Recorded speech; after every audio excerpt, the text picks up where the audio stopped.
Hello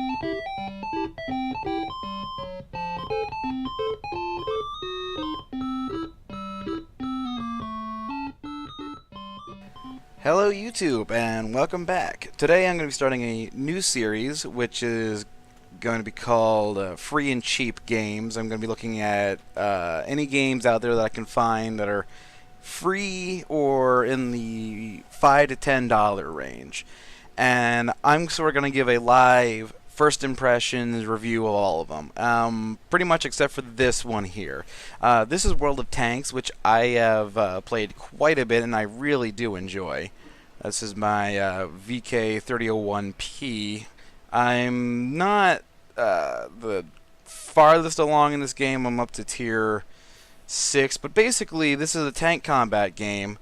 It has tiers 1 through 10, and one of the big cons of this game, I will mention right off the bat, is that you end up having to do quite a bit of grinding. Here's the tech trees here for all the nations. You see you have the US, UK, Germany, France, Russia, and China. But in order to unlock any tanks, you need to get the first tank and then gain experience and grind and get the next tank and advance all the way up and get whatever tanks you want. So there is a negative aspect that you have to grind. I find, and my friends generally find, the hardest tiers to get past are tiers 3 and 4, and after you get past that point, it really does end up improving, and it feels a lot better. Now, there's several tiers of tanks. There's light tanks, heavy tanks, medium tanks, tank destroyers, and self-propelled gun, which are the artillery pieces. Generally, I prefer the tank destroyers and the heavy tanks, so why don't we take a look at one of those. Let's see what I want to drive. Let's go with my KV-1S. So this is a much later point in the game, and the game basically works with a matchmaking system where you're put up against people who are up to 2 or 3 tiers higher or lower than you. And in this instance, I'm a tier 6 and I'm up against 8.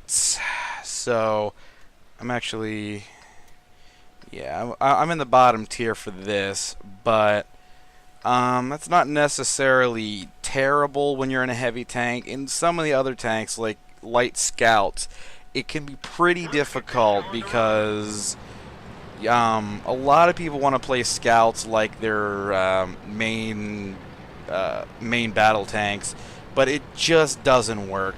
You just get destroyed, and it is kind of miserable if you try and play like that.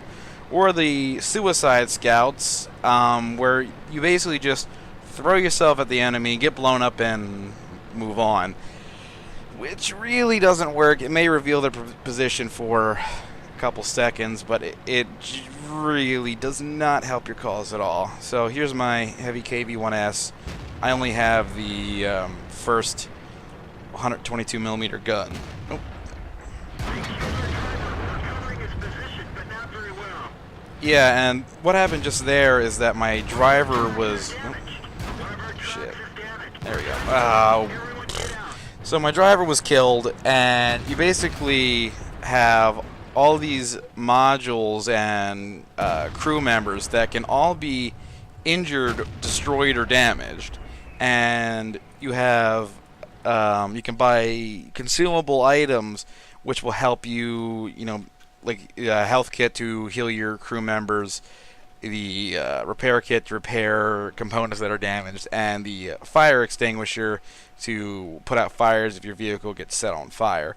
So that was a heavy tank, and I did poorly because I'm trying to record, and yeah. Alright, so this is a light tank, and this I usually end up getting match made up pretty high.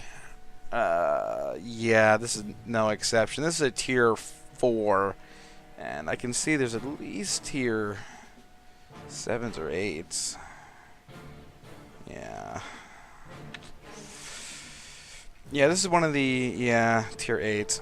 So basically, I'm in a tank which is 2 tiers lower than the tank that I was just in, except I'm up against the same kind of enemy tanks. And that's because there is a thing called scout matchmaking, and you get match made a lot into a lot higher games because you're only supposed to scout.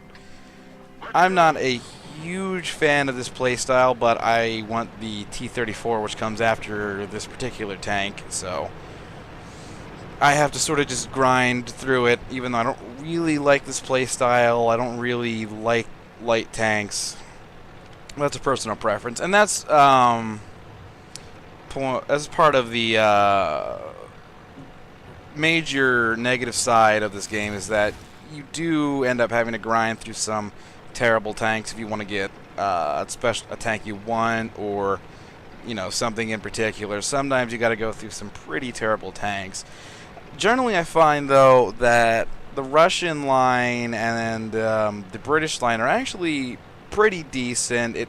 I've not really found anything in there that was particularly just so terrible that it just ruined the experience for me.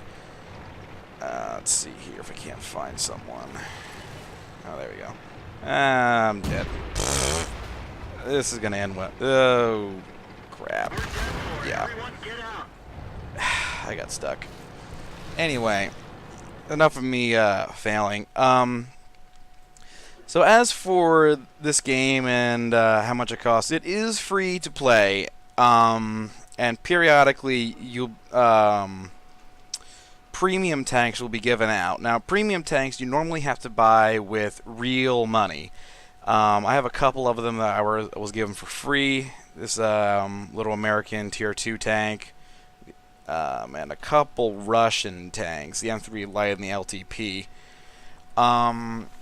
And real money, basically, you buy gold. So I don't have any at the moment. But you buy gold and you can use it to purchase additional slots, or if you buy a new tank, you can automatically train your crew all the way up to 100% and they perform better.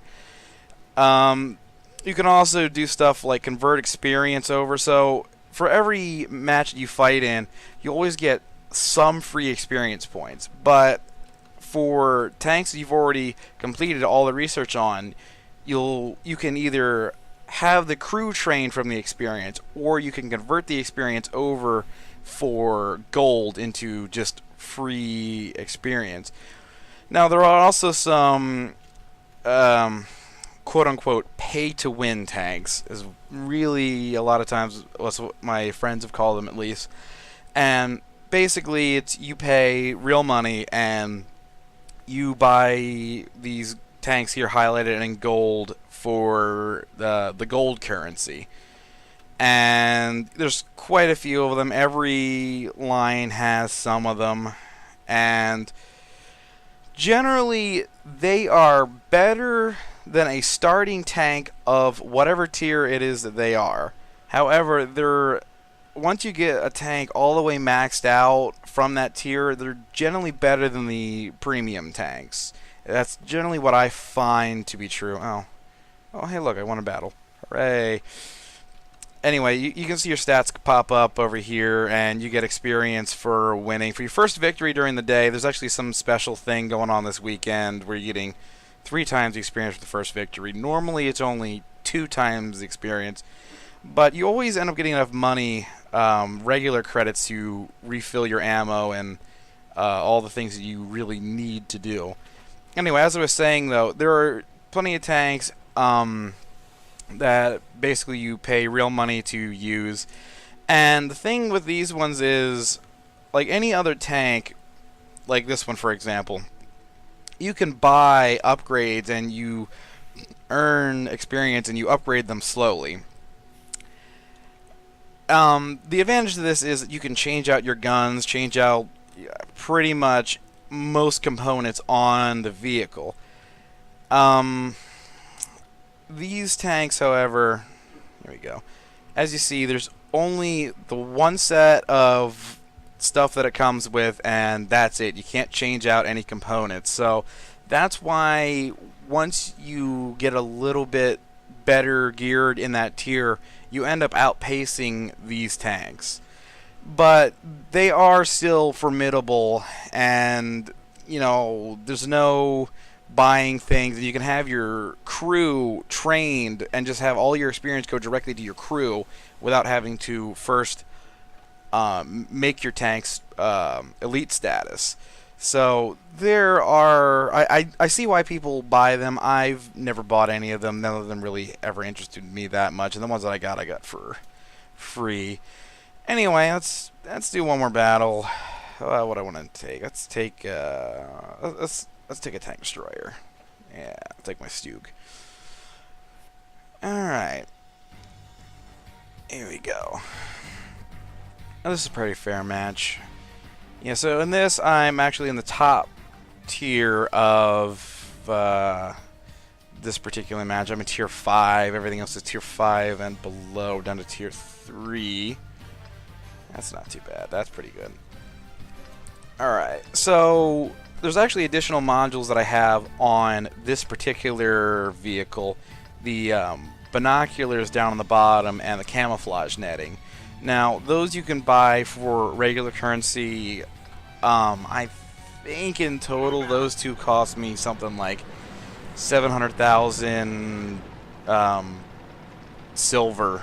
But the camouflage net, basically, while you're standing still, you become harder to see or detect by the enemy, and the binoculars increase your visibility range. So for a tank destroyer like this, those two are pretty decent things to have, because you can just sort of set up somewhere and shoot stuff. Where am I going? There we go. Alright, now the critical hit I just scored on that guy blew his tracks off, so he's immobilized. Come on. Oh, someone else got him.